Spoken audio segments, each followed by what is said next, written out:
ನಂಗೆ ತುಂಬಾ ಸಂತೋಷ ಆಗತ್ತೆ. ವೆಂಕಟೇಶ್ ಪ್ರಸಾದ್ ಅವರು ಒಂದು ಮುಖ್ಯತ್ವ ತಗೊಂಡಿದ್ದಾರೆ.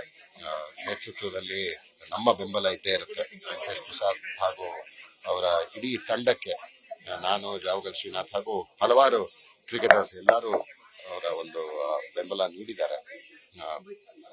ಅದೇ ನಾವು ಹೇಗೆ 2010ರಲ್ಲಿ ಯಾವ ತರ ಒಂದು ಪರಿಸ್ಥಿತಿ ಇತ್ತೋ ಅದೇ ಪರಿಸ್ಥಿತಿ ಈಗಲೂ ಇದೆ ಅಂತ ನನ್ನ ಅನಿಸಿಕೆ, ನಮ್ಮ ಅನಿಸಿಕೆ. ಅದೇ ತುಂಬಾ ಸಂತೋಷ ಆಗತ್ತೆ. ನನ್ನ ಒಂದು ಇಷ್ಟು ವರ್ಷ ಕ್ರಿಕೆಟ್ ಒಟ್ಟಿಗೆ ಆಡಿದ್ವಿ ನಾವು, ನಾನು, ವೆಂಕಟೇಶ್ ಪ್ರಸಾದ್ ಹಾಗೂ ಅವಿನಾಶ್ ವೈದ್ಯ, ಸುಜಿತ್ ಸೋಮ್ ಸುಂದರ್ ಎಲ್ಲರೂ ಅವರೆಲ್ಲ ಈ ಒಂದು ಲೀಡ್ ತಗೊಂಡಿದ್ದಾರೆ. ಮತ್ತೆ KCAಗೆ ಬಂದು ಸರ್ವ್ ಮಾಡ್ತೀವಿ ಅಂತ. ಸೊ ಆ ಒಂದು ನಿಟ್ಟಿನಲ್ಲಿ ನಮ್ಮ ಒಂದು ಬೆಂಬಲ ಇದೆ. ನಿಮಿಷಪ್ಪ ಇಲ್ಲಿದ್ದೀವಿ.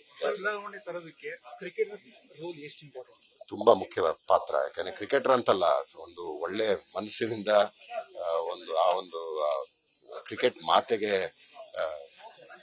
ಒಂದು ಸರ್ವ್ ಮಾಡಬೇಕು ಅಂತ ಒಂದು ನಿಟ್ಟಿನಲ್ಲಿ ಇದ್ರೆ ಅವಾಗ ಏನು ತೊಂದರೆ ಆಗಲ್ಲ. ಬಟ್ ಅಲ್ಲಿ ಆ ಒಂದು ಮನಸ್ಸು ಇಲ್ಲದೆ ಸುಮಾರು ವರ್ಷಗಳಿಂದ ಒಂದು ಈ ತರ ಒಂದು ನಡೀತಾ ಬರೋದು ನನಗೆ ತುಂಬಾ ಬೇಸರ ಆಗಿದೆ. ಯಾಕಂದ್ರೆ ನಾವು ಏನೇನ್ ಶುರು ಮಾಡಿದ್ವು, ಅಕಾಡೆಮಿ ಇರ್ಬೋದು, ಇನ್ಫ್ರಾಸ್ಟ್ರಕ್ಚರ್ ಇರ್ಬೋದು, ಅದೆಲ್ಲ ಇವಾಗ ಪಾಳ್ ರೀತಿಯಲ್ಲಿ ಕಂಡು ಬರ್ತಾ ಇದೆ. ಹುಬ್ಳಿ ಆಗಿರ್ಬೋದು ಅಥವಾ ಬೆಳಗಾಂ ಆಗಿರ್ಬೋದು ಅಥವಾ ಬೇರೆ ಬೇರೆ ಗ್ರೌಂಡ್ಗಳು ನಾವು ಅಲ್ಲಿ ಶುರು ಮಾಡಿದ್ದು ಅಕಾಡೆಮಿ ಅಂತೂ ನಿಂತೇ ಹೋಗಿದೆ.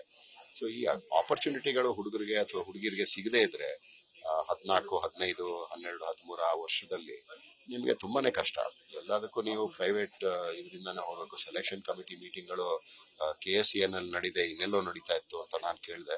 ಸೊ ಈ ತರ ಎಲ್ಲ ವಿಷಯಗಳು ಬರ್ಬೇಕಾದ್ರೆ ನಮ್ಗೆ ತುಂಬಾ ನಾವು ಖಂಡಿತವಾಗಿ ಅದನ್ನ ಮನಸ್ಸು ಹಾಕೊಂಡು ಸುಮ್ಮನೆ ಇರಕ್ಕಂತೂ ಆಗಲ್ಲ. ಯಾಕಂದ್ರೆ ನಾವು ಆತರ ಕ್ರಿಕೆಟ್ ಆಡೂ ಇಲ್ಲ, ಆತರ ನಮ್ಮ ಸ್ವಭಾವವೂ ಅಲ್ಲ. ಸೊ ಈ ನಿಟ್ಟಿನಲ್ಲಿ ತುಂಬಾ ಸಂತೋಷ ಆಗುತ್ತೆ. ವೆಂಕಟೇಶ್ ಪ್ರಸಾದ್ ಹಾಗೂ ಅವರೆಲ್ಲ ಈ ಒಂದು ಸ್ಟೆಪ್ ತಗೊಂಡಿದ್ದಾರೆ. ಸೊ ನಿಮ್ಮೆಲ್ಲರ ಒಂದು ಸಪೋರ್ಟ್ ಬೇಕಾಗುತ್ತೆ.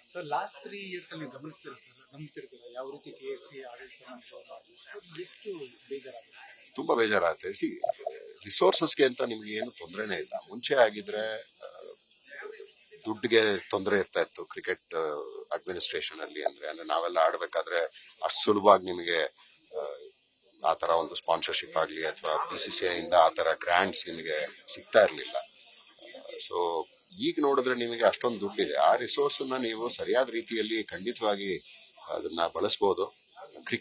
ಕ್ರಿಕೆಟ್ ನ ಉಳಿಸ್ಲಿಕ್ಕೆ ಹಾಗೂ ಇನ್ನು ಮುಂದೆ ಹೆಚ್ಚು ಗ್ರೋತ್ಗೆ ಅದನ್ನ ಬಳಸಬೇಕು ಅಂತ ನನ್ನ ಒಂದು ಅನಿಸಿಕೆ. ಸೊ ಆ ಇದರಲ್ಲಿ ದುಡ್ಡಿಗೆ ಏನು ಕೊರತೆ ಇಲ್ಲ. ಕಾಲ್ ತುಳ್ತಾ ಇತ್ತು 11 ಜನ ತೀರೋಗ್ತಾರೆ ಸಂದರ್ಭದಲ್ಲಿ KCAಗೆ ಕೆಟ್ಟ ಹೆಸರು ಬಂದಿದೆ. ಮತ್ತೆ ಯಾವುದೇ ಅಂತಾರಾಷ್ಟ್ರೀಯ ಪಂದ್ಯಗಳು ಕೂಡ ನಡೀತಾ ಇಲ್ಲ. ಇದು ಕರ್ನಾಟಕ ಕ್ರಿಕೆಟ್ಗೆ ಎಷ್ಟು ಹಿನ್ನಡೆ ಆಗಿದೆ? ತುಂಬಾನೇ. ಯಾಕಂದ್ರೆ ನಮ್ಗೆಲ್ಲ ಅದನ್ನ ಹೇಳಿದಾಗೆ ಒಂಥರ ದೇವಸ್ಥಾನದ ತರ ನಮ್ಗೆ ಕ್ರಿಕೆಟ್ ಇದು ಮೈದಾನ. ಅದರಲ್ಲೂ ಚಿನ್ನಸ್ವಾಮಿ ಸ್ಟೇಡಿಯಂ ಅಂದ್ರೆ ಬೆಳೆದಿದ್ದೇ ಚಿನ್ನಸ್ವಾಮಿ ಸ್ಟೇಡಿಯಂ ಅಲ್ಲಿ. ಸೊ ಅಲ್ಲಿ ಈ ತರ ಒಂದು ದುರ್ಘಟನೆ ಆಯ್ತು. ಅದು ನಮ್ಗೆಲ್ಲ ತುಂಬಾ ಬೇಸರ ಆಗಿದೆ. ಅದು ಇವಾಗ ಅವರ ಕುಟುಂಬ ವರ್ಗದವ್ರಿಗೆಲ್ಲ ನಮ್ಮ ಖಂಡಿತವಾಗಿ ಒಂದು ಕಾಂಡೋಲೆನ್ಸ್ ಹೇಳ್ತೀನಿ. ಬಟ್ ಅದೇ ಕ್ರಿಕೆಟ್ ನಿಲ್ಬಾರ್ದು. ಯಾಕಂದ್ರೆ ಇದು ಬರೀ ಕ್ರಿಕೆಟರ್ಗಲ್ಲ, ಅದು ಫ್ಯಾನ್ಸ್ಗೂ ಕೂಡ. ಫ್ಯಾನ್ಸ್ ಇಂದಾನೆ ನಾವೆಲ್ಲ ಕ್ರಿಕೆಟ್ ಇವಾಗ ಇಷ್ಟು ಜನ ನೀವೆಲ್ಲ ಬಂದಿರ ಮಾಧ್ಯಮ ವರ್ಗದವರು ಅಂದ್ರೆ ಕ್ರಿಕೆಟ್ ಪಾಪ್ಯುಲಾರಿಟಿಯಿಂದ. ಕ್ರಿಕೆಟ್ ಪಾಪ್ಯುಲರ್ ಯಾಕಾಗಿದೆ ಅಂದ್ರೆ ಜನಕ್ಕದು ಸ್ಪಂದಿಸಿದೆ. ಈ ಆಟ ಸ್ಪಂದಿಸಿದೆ. ಆಟಗಾರರು ಬಂದು ಹೋಗ್ತಾರೆ. ಅದೇ ತರ ಅಡ್ಮಿನಿಸ್ಟ್ರೇಟರ್ಸ್ ಅಷ್ಟೇ ಬಂದು ಹೋಗ್ತಾರೆ. ನಾನು ಇನ್ಸ್ಟಿಟ್ಯೂಷನ್ ಗಿಂತ ದೊಡ್ಡವನು ಅಂತ ಅಲ್ಲಿ ಕೂತ್ಕೊಂಡು ನನ್ನಿಂದಾನೇ ಅದು ನಡಿಬೇಕು, ಇದೆಲ್ಲ ತುಂಬಾನೇ ತಪ್ಪು. ಇನ್ಸ್ಟಿಟ್ಯೂಷನ್ ಇದೆ, ಇನ್ಸ್ಟಿಟ್ಯೂಷನ್ ಎಲ್ಲದಕ್ಕಿಂತಾನು ಹೆಚ್ಚು. ನಾವು ಅದೇ ತರ ಭಾವಿಸಿರೋದು.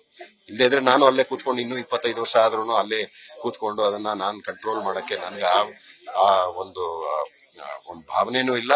ಅದನ್ನ ನಾನು ನಂಬ್ಕೊಳ್ಳೋದು ಇಲ್ಲ. ಯಾಕಂದ್ರೆ ಈ ತರ ಒಂದು ಸಂಸ್ಥೆ ಎಲ್ಲಾರ್ಗೂ ಬೇಕಿರೋದು. ಜನರ ಸಂಸ್ಥೆ ಇದು. ಇದನ್ನ ಮತ್ತೊಮ್ಮೆ ಆ ಒಂದು ಗ್ಲೋರಿ ಇನ್ಫ್ರಾಸ್ಟ್ರಕ್ಚರ್ ಅಂತೂ KCA ಸ್ಟೇಡಿಯಂ ಅಲ್ಲಿ ಏನೇನ್ ಸಣ್ಣ ಪುಟ್ಟದ್ದು ಏನೇನ್ ನಾವು ಮಾಡಕ್ ಆಯ್ತು ಅವಾಗ. ಯಾಕಂದ್ರೆ ನಿಮ್ಗೂ ಗೊತ್ತಿದೆ, ಅವಾಗ ಮೆಟ್ರೋ ಕೆಲಸನೂ ನಡೀತಾ ಇತ್ತು ಆ ಏರಿಯಾನಲ್ಲಿ, MG ರೋಡ್ ಅಲ್ಲಿ. ಸೊ ಅರ್ಧ ಸ್ಟೇಡಿಯಂ ಎಲ್ಲ ಕಂಪ್ಲೀಟ್ ಕ್ಲೋಸ್ ಆಗ್ಬಿಟ್ಟಿತ್ತು. ಅದನ್ನ ಕೆಲಸನೂ ಅವಾಗ ಅಷ್ಟು ಮಾಡಕ್ ಆಗ್ತಿರ್ಲಿಲ್ಲ. ಬಟ್ ಏನೇ ಕೆಲಸ ನಡೆದ್ರು ಅದರಿಂದ ಇನ್ನು ಮುಂದಕ್ಕೆ ಏನು ಆಗಿಲ್ಲ ಈ 10-12 ವರ್ಷದಲ್ಲಿ. ಅದು ತುಂಬಾ ಬೇಸರ ಆಗುತ್ತೆ.